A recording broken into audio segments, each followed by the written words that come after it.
नमस्कार दोस्तों, मैं आपका पुनः स्वागत करता हूं अपने channel UK practice with Ayush में।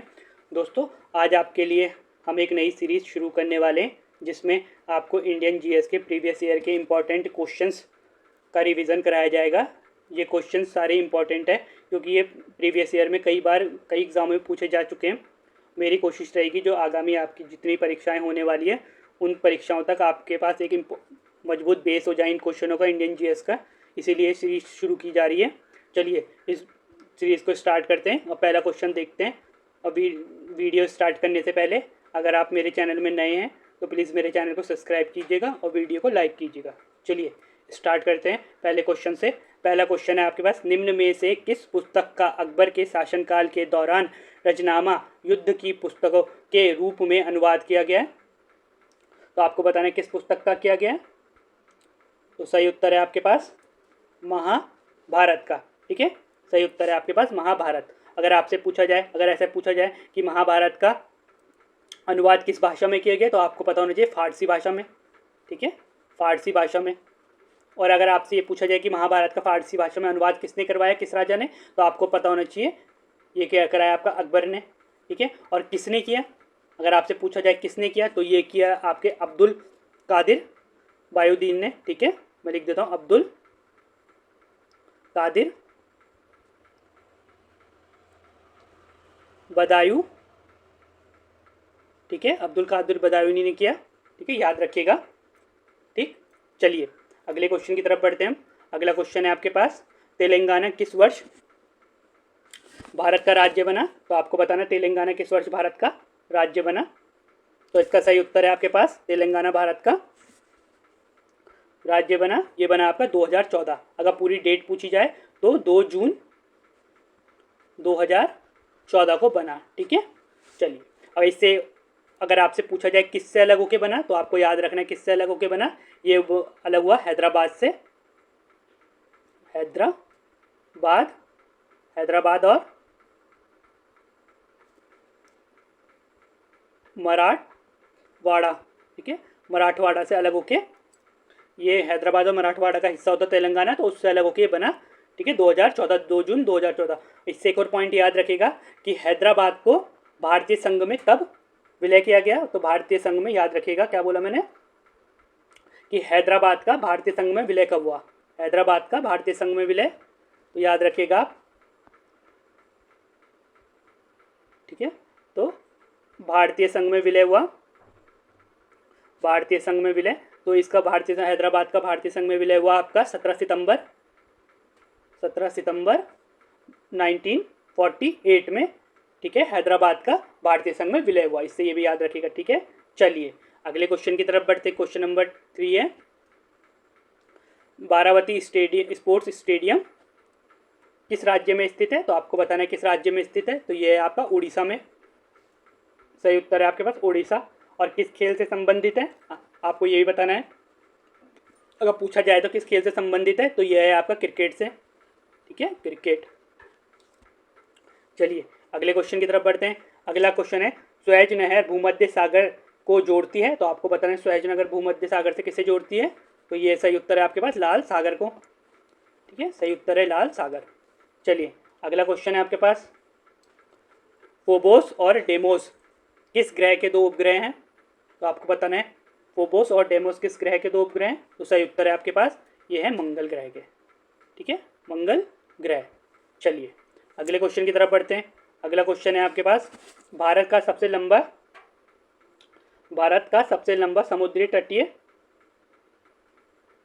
समुद्र तट कहाँ स्थित है? ठीक है, तो आपको बताना है भारत का सबसे लंबा समुद्री तट कहाँ स्थित है। तो इसका सही उत्तर है आपके पास कहाँ स्थित है, यह है आपका चेन्नई में। ठीक है, सही उत्तर है आपके पास चेन्नई। ठीक है, चेन्नई में। और अगर आपसे पूछा जाए उसका नाम क्या है, नाम है मरीना समुद्र तट। ठीक है, मरीना समुद्र तट इसका नाम है। ठीक है, ये जो ये तट है ये बेसिकली चेन्नई और तेलंगाना के बीच में स्थित है। ठीक है, तेलंगाना में स्थित है, चेन्नई और तेलंगाना में। अगर आपसे पूछा जाए कहाँ मतलब किस मतलब कहाँ स्थित है। तो दूसरा ये एक और चीज़ पॉइंट याद रखिए, यह बंगाल की खाड़ी, एक और पॉइंट याद रखिएगा, यह बंगाल की खाड़ी के साथ है, ठीक है, खाड़ी साथ स्थित है, ठीक है। ये आपका मरीना समुद्री तट, ठीक है। चलिए अगले क्वेश्चन की तरफ बढ़ते हैं। और एक और पॉइंट याद रखिए, जो मरीना समुद्री तट है ना, ये देखिए भारत को तो सबसे लंबा पहला है, भारत में तो पहला है, लेकिन ये वर्ल्ड में भी ये दूसरे नंबर पे आता है, ठीक है, दूसरे नंबर पे, वर्ल्ड में दूसरे नंबर में सबसे बड़ा समुद्री तट है, ठीक है, याद रखिएगा आप, वर्ल्ड में दूसरे नंबर में ये सबसे बड़ा समुद्री तट, ठीक है, याद रखिएगा इसको भी। चलिए अगले क्वेश्चन की तरफ बढ़ते हैं। अगला क्वेश्चन है आपके पास, ग्राम पंचायत चुनाव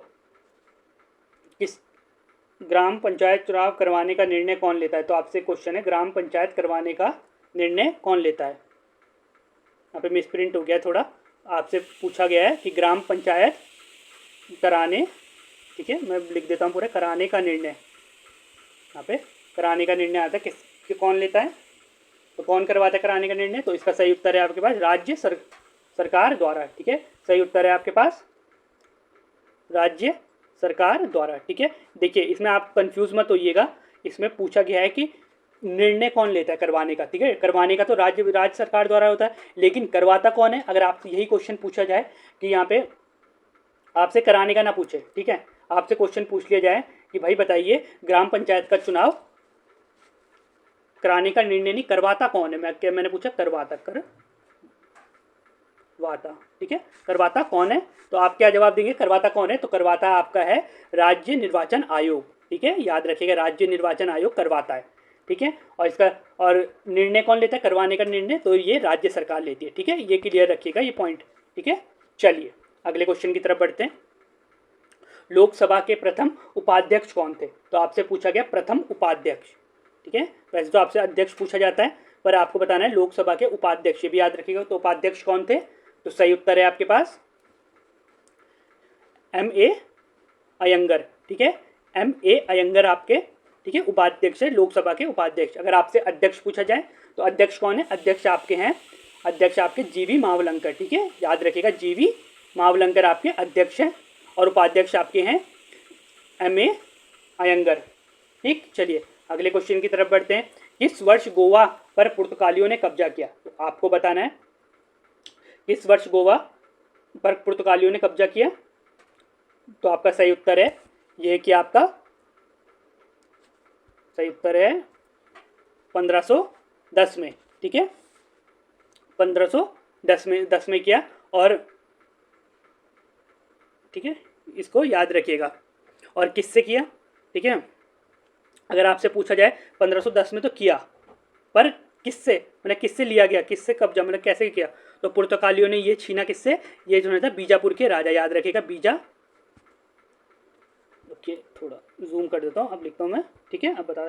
तो आपसे ये पूछा गया कि छीना किससे था, तो ये छीना था बीजापुर के राजा से, ठीक है, बीजापुर, ठीक है, बीजापुर के राजा कौन था, तो वो था आदिल शाह, ठीक है, ठीक है, आदिल शाह से छीना गया था, ठीक है, गोवा। और किसने छीना था ये अगर आप पूछे तो ये अलबू बकर ने छीना था, ठीक है। पूरा नाम अलबू बकर का क्या है, पूरा नाम है अलबू बकर का, याद रखिएगा। छीना किसने था,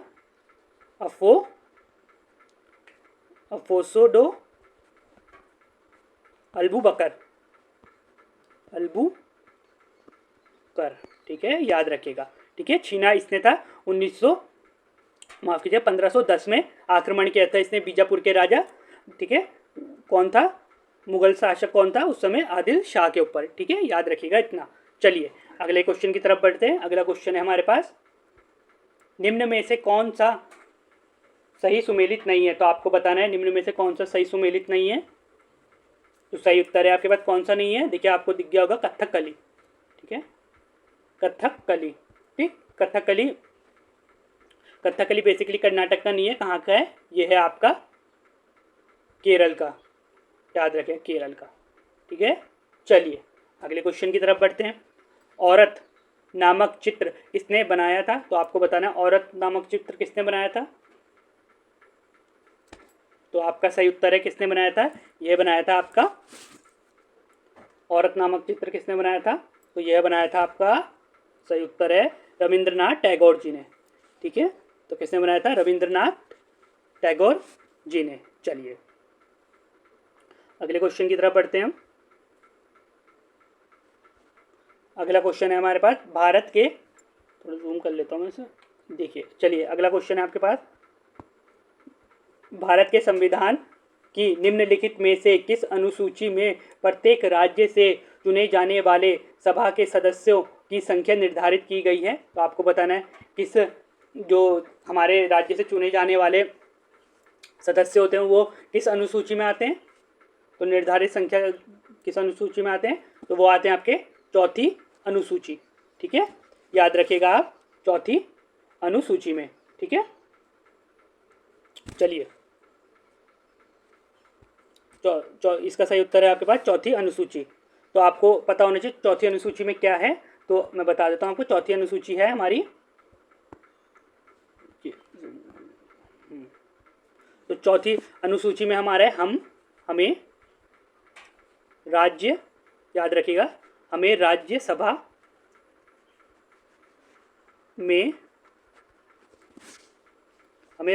में सीटों के आवंटन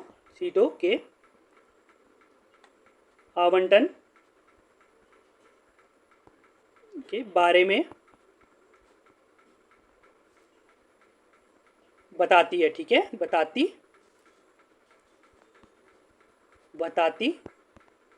है। ठीक है, चौथी अनुसूची याद रखिएगा। ठीक है, इतना चौथी अनुसूची हमें हमारे राज्य के सभा के सीटों के आवंटन के बारे में बताती है। ठीक है, चौथी अनुसूची के अंतर्गत आता है। ठीक है, इतना याद रखिएगा। चलिए अगले क्वेश्चन की तरफ बढ़ते हैं।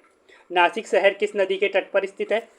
अब आपको बताना है नासिक शहर किस नदी तट पर स्थित है।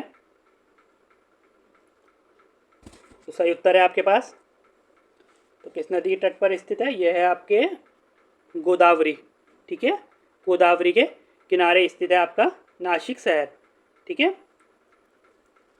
चलिए अगले क्वेश्चन की तरफ बढ़ते हैं। अगला क्वेश्चन है हमारे पास, भारत का संविधान किस प्रकार की नागरिकता प्रदान करता है। तो आपको बताना है जो भारत का संविधान है वह किस प्रकार की नागरिकता प्रदान करता है। तो सही उत्तर है आपके पास, यह है आपकी एकल। ठीक है, अकेला मतलब ऑप्शन में आपके अकेला भी आ सकता है, सिंगल भी आ सकता है। सिंगल नहीं आएगा तो यह आएगा एकल नागरिकता। ठीक है, नागरिकता।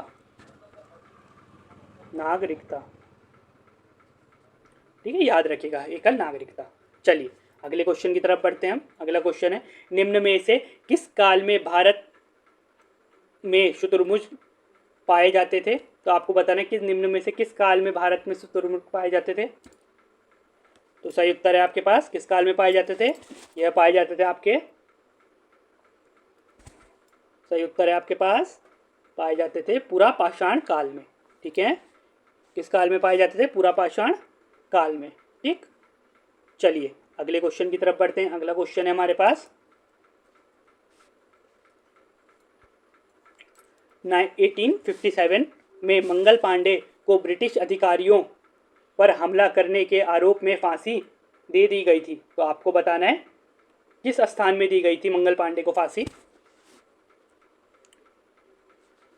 ठीक है, तो आपको बताना है किस स्थान में दी गई थी। तो सही उत्तर है आपके पास, यह दी गई थी आपकी बैरकपुर में। ठीक है, कहाँ दी गई थी, बैरकपुर। ठीक है, और अगर आपसे पूछा जाए किस तारीख को दी गई थी, यह दी गई थी 8 अप्रैल 1857 को दी गई थी। ठीक है, बैरकपुर में मंगल पांडे को फांसी। ठीक है, चलिए अगले क्वेश्चन की तरफ बढ़ते हैं। अगला क्वेश्चन है हमारे पास,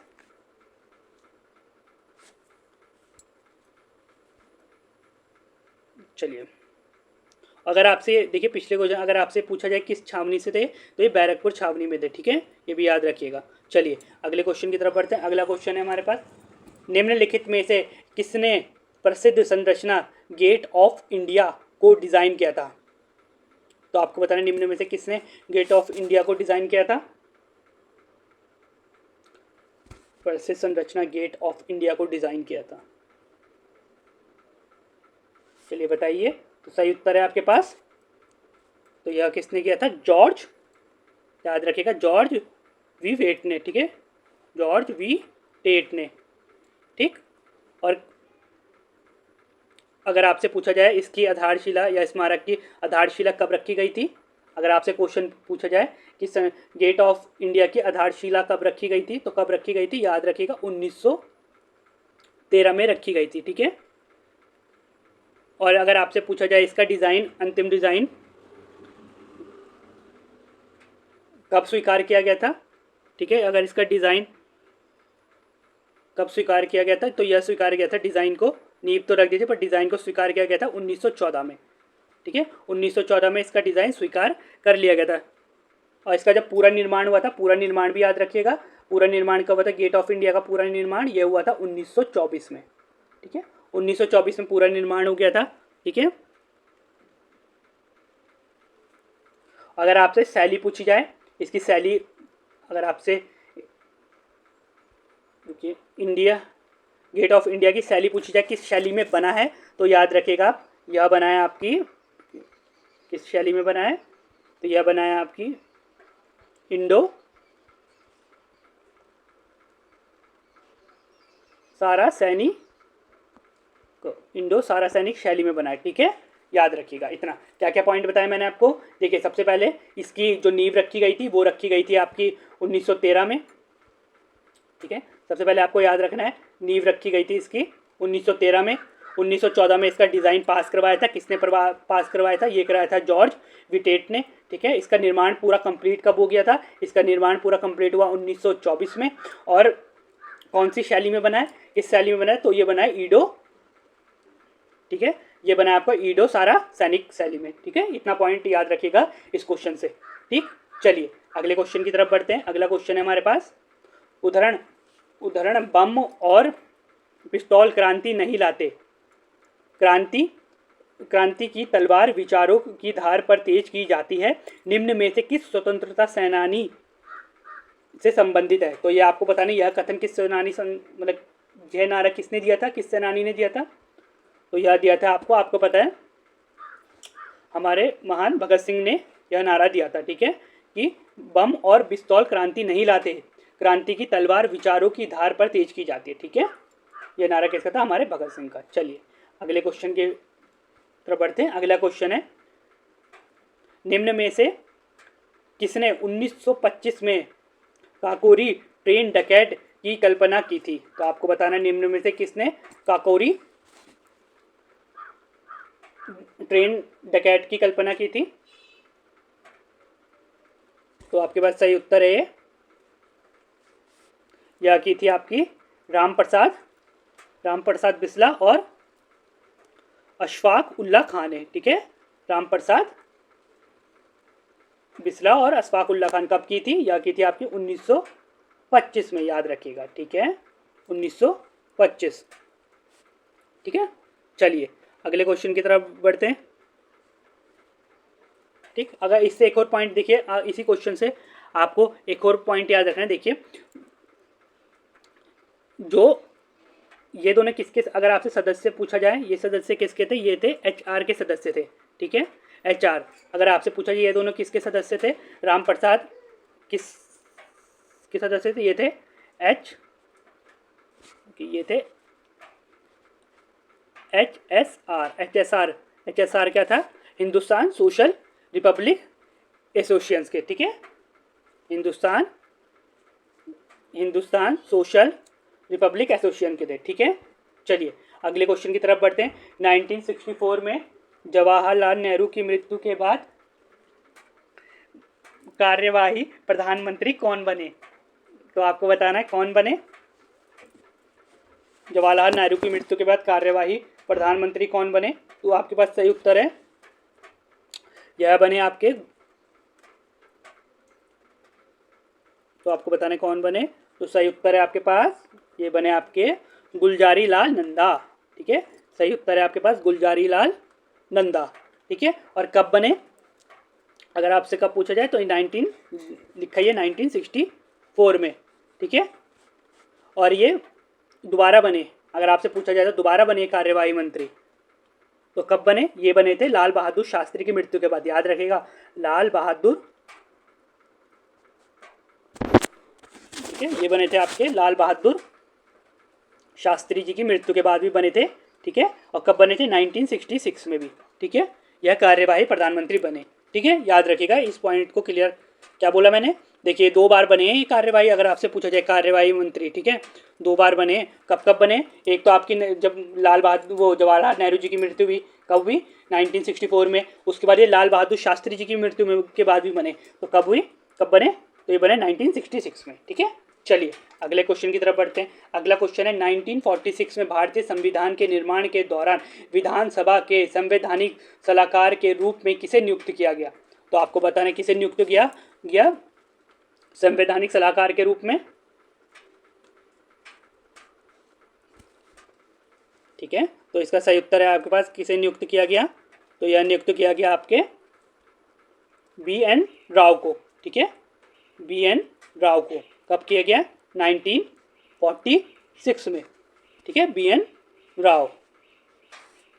चलिए अगले क्वेश्चन की तरफ बढ़ते हैं। अगला क्वेश्चन है हमारे पास, अकबर के साथ युद्ध करने वाली दुर्गावती कहाँ की रानी थी? तो आपको बताना जो अकबर के साथ युद्ध करा दुर्गावती ने, वह कहाँ की रानी थी? तो सही उत्तर है आपके पास, वो कहाँ की रानी थी? वह थी आपकी मंडला की, ठीक है, मंडला, ठीक है, ठीक, याद रखिएगा। और वैसे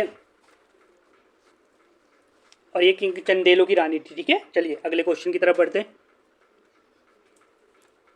चलिए अगला क्वेश्चन है, महात्मा गांधी जी का चंपारण सत्याग्रह किससे संबंधित था? तो आपको बताना है गांधी जी का चंपारण सत्याग्रह किससे संबंधित था, क्यों किया था उन्होंने चंपारण सत्याग्रह? तो आपको बताना है, तो सही उत्तर है किससे संबंधित है? ये 3 कठिया से संबंधित था, ठीक है, 3 कठिया। और कब किया गया? इससे कुछ इंपॉर्टेंट पॉइंट और याद रखेगा, तो यह किया गया चंपारण, यह किया था 1917 में किया गया था चंपारण। और देखिए चंपारण सत्याग्रह के पीछे की कहानी याद रखेगा आप, यह जो चंपारण सत्याग्रह है ये गांधी जी चंपारण किसके बुलाने से गए थे? अगर आपसे पूछा जाए इन चंपारण सत्याग्रह के लिए गांधी जी को किसने निवेदन किया था, तो आप याद रखिएगा यह निवेदन किया था आपके, अगर आपसे पूछा जाए निवेदन किया था तो निवेदन किसने किया था? निवेदन किया था आपका, तो निवेदन किया था आपका, ये किया था आपका राजकुमार शुक्ल ने, ठीक है। और किससे संबंधित था 3 कठिया? यह बेसिकली किसानों, जो 3 कठिया प्रथा थी या किसानों को मुक्त करने के लिए, ठीक है, किसानों को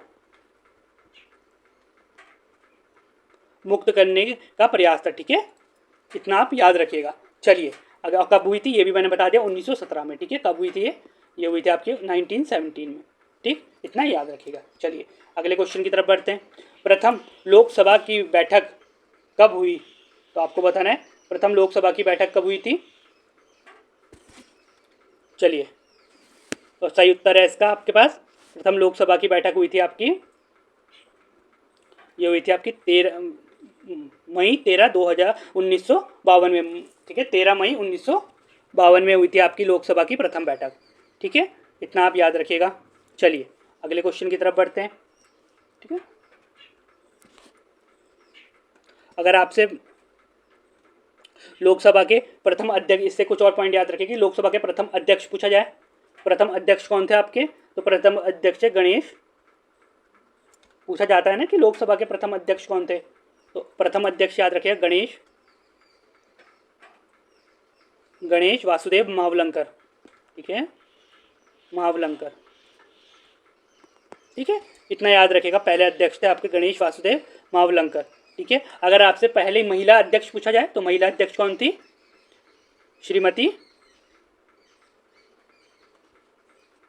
मीरा कुमारी, ठीक है, मीरा कुमारी, ठीक है, याद रखिएगा आप इतना, ठीक। और अगर आपसे पूछा जाए कि वर्तमान में कौन है, तो वर्तमान में कौन है, वर्तमान में कौन अध्यक्ष है हमारे लोकसभा के, तो वो कौन है, वो है आपके, याद रखिएगा, ओम बिरला। ठीक है, ओम बिरला। ठीक है, याद रखिएगा, अभी अध्यक्ष है वो।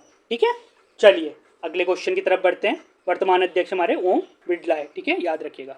चलिए अगले क्वेश्चन की तरफ बढ़ते हैं। भारत के कितने उच्च न्यायालय, तो आपको बताना भारत के कितने उच्च न्यायालय, भारत में कितने उच्च न्यायालय, तो आपका सही उत्तर है 25। ठीक है, सही उत्तर है 25 उच्च न्यायालय। चलिए अगले क्वेश्चन की तरफ बढ़ते हैं। गांधी जी द्वारा कहाँ पर सत्याग्रह सभा का गठन किया गया था, तो आपको बताना कहाँ पर किया गया था सत्याग्रह सभा का गठन गांधी जी द्वारा, तो इसका सही उत्तर है आपके पास, यह किया गया था आपका बॉम्बे में। ठीक है, सही उत्तर है आपके पास बॉम्बे। ठीक है, चलिए, ठीक है, सत्याग्रह, ये सही उत्तर है आपके पास बॉम्बे में। ठीक, चलिए अगले क्वेश्चन की तरफ बढ़ते हैं हम। अगला क्वेश्चन है हमारे पास, प्लासी का युद्ध 19 माफ कीजिएगा, प्लासी के युद्ध 1757 में अंग्रेजी सेना का नेतृत्व किसने किया था, तो आपको बताना है प्लासी के युद्ध के समय अंग्रेजी सेना का नेतृत्व किसने किया था, तो आपको बताना है किसने किया था, तो सही उत्तर है हमारे पास, यह किया था आपका रॉबर्ट क्लाइव ने। ठीक है, सही उत्तर है आपके पास रॉबर्ट क्लाइव ने किया था। और अगर आपसे पूछा जाए किस किस के बीच हुआ था, तो यह हुआ था रॉबर्ट क्लाइव और ये हुआ था सिराजुद्दौला। ठीक है, सिराजुद्दौला के, ठीक है, सिराजुद्दौला के साथ हुआ था। ठीक है, ठीक, याद रखिएगा इतना। चलिए अगले क्वेश्चन की तरफ बढ़ते हैं। अगला क्वेश्चन है हमारे पास, बक्सर के युद्ध 1764 में अंग्रेजी सेना का नेतृत्व किसने किया था। अब देखिए आपसे पूछा जाएगा कि बक्सर का युद्ध कब हुआ था, तो आपको बताना है बक्सर का युद्ध कब हुआ था आपका, बक्सर का युद्ध हुआ था 1764 में। ठीक है, 1764 में। तो अब आपसे पूछा गया कि इसका नेतृत्व उस समय अंग्रेजों का नेतृत्व किसने किया था बक्सर के युद्ध में, तो आपको बताना है किसने किया था नेतृत्व, तो सही उत्तर है आपके पास, यह क्या था, हेक्टर मुनरो ने। ठीक है, हेक्टर मुनरो ने। ठीक, इतना आप याद रखिएगा। चलिए अगले क्वेश्चन की तरफ बढ़ते हैं हम। अगला क्वेश्चन है हमारे पास, सिंधु सभ्यता का बंदरगाह शहर कौन सा था, तो आपको बताना सिंधु सभ्यता के समय बंदरगाह शहर कौन सा था, तो आपको बताना कौन सा था, तो सही उत्तर है आपके पास, यह था आपका कालीबंगा। ठीक, याद रखिएगा कौन सा था, कालीबंगा। ठीक है, चलिए अगले क्वेश्चन की तरफ बढ़ते हैं। अगला क्वेश्चन है हमारे पास, रोलर एक्ट कब पारित किया गया, तो आपको बताना है रोलर एक्ट कब पारित किया गया, तो रोलर एक्ट आपका पारित किया गया 1773 में। ठीक है, 1773। ठीक, चलिए अगले क्वेश्चन की तरफ बढ़ते हैं। अगला क्वेश्चन है, संयुक्त राज्य, माफ कीजिएगा जो नहीं आना था, आपसे पूछा गया है संयुक्त राज्य अमेरिका राष्ट्रीय खेल कौन सा है, तो आपको बताना है संयुक्त राष्ट्र अमेरिका का राज्य खेल कौन सा है, तो सही उत्तर है आपके पास कौन सा है, यह है आपका बेसबॉल। ठीक है, याद रखेगा बेसबॉल है आपका। ठीक है, बेसबॉल।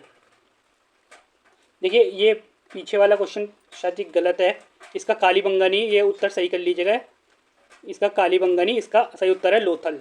ठीक है, सही उत्तर है लोथल। ठीक है, गलती से मैंने आपको कालीबंगा बता दिया, ये कालीबंगा नहीं है। ठीक है, सिंधु घाटी सभ्यता का बंदरगाह शहर कौन सा था, इसका सही उत्तर है लोथल। ठीक है, याद रखिएगा लोथल, इसे करेक्ट कर लीजिएगा। ठीक है, लोथल। चलिए अगला क्वेश्चन है, भारतीय संविधान की कौन सी विशेषता आयरिश संविधान से प्रेरित नहीं है, तो आपको बताने कौन सी नहीं है आयरिश संविधान से प्रेरित, तो इसका सही उत्तर है आपके पास कौन सी नहीं है? तो यह है आपका सही उत्तर है आपका मौलिक कर्तव्य। ठीक है, सही उत्तर है आपका इसमें मौलिक कर्तव्य। ठीक है, आपको पता होना चाहिए मौलिक कर्तव्य किससे लिया है हमने। ठीक है, मौलिक कर्तव्य के बारे में पता होना चाहिए आपको, मौलिक कर्तव्य। ठीक है, चलिए अगले क्वेश्चन की तरफ बढ़ते हैं हम। अगला क्वेश्चन है हमारे पास,